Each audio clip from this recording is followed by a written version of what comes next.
Studying in Sweden can be very different for many international students. In this video, I will summarize the 5 things you need to know about the academic or study culture in Sweden. First thing first, the academic quarter and the in-between breaks. At many Swedish universities, the classes start after the academic quarter.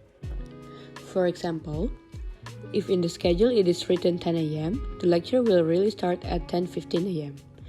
This 15-minute gap is called the academic quarter. During this time, both students and lecturers can prepare themselves so they will be really focused when the lecture starts. Also, it is the time where you can go to the toilet, prepare your notebook, or have a little coffee break. After every 45 minutes, lecturers will usually let the student to have a 15-minute break. You can use this break for a stretch, coffee break, toilet breaks, and anything you want. These breaks help you to gain more focus in the next hour of lecture. To put all the conditions simply, I will put an illustration.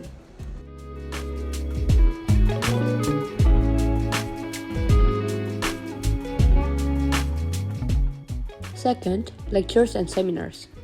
Basically, there are 2 types of classes. First, lectures.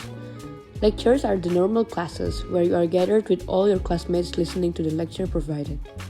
If there are a big number of students in a class, lectures are usually held in bigger classes, such as this room in Niagara.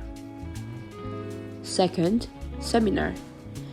Seminar is a more intimate learning session with mostly two-way communication between students and lecturers. Because of how intimate it is, classes are usually divided into several groups in seminar. For example, in normal lecture there will be 70 students, but in seminar there will be 15 students in the class. During seminar, the class will discuss the same topic as the previous lecture, but more in depth. You are expected to discuss, provide arguments, and collaborate. Studying in Sweden, you are expected to share your thoughts and ideas and thinking critically, so do not be afraid to ask the class.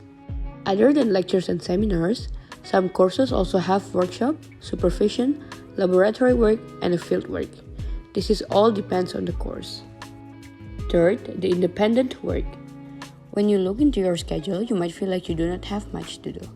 But being enrolled in a full-time study means you study 40 hours a week, which means, other than classes stated in your schedule, you are also expected to study independently. This can mean reading the course literature, group work, which is a nearly avoidable thing in Sweden, or do your assignments. Independent work might be hard to do because there will be less motivation, but going to library or book a class in the university with your friends might help. Going back to talk about group work, it is almost impossible to avoid group work in Sweden. There will be a lot of challenges, but on the brighter side, your collaborative and decision-making skill will be improved. Fourth, the courses and classes. During your study in Sweden, you will take more than 1 courses. However, unlike in most places, you will not take all of the courses at the same time. Usually, you will have your second course after you finish the first course. For example, in 1 semester, you take course A, B, C, and D. From August to September, you will have classes on course A, then exam of course A, and after that, course B will start. Another thing is the differences in the schedule. In Sweden, you usually have different class timetable every week.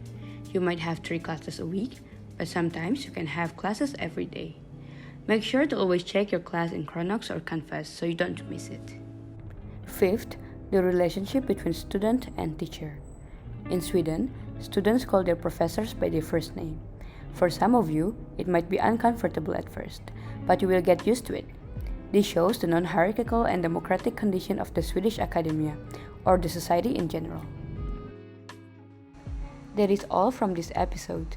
Are you ready to study in Sweden?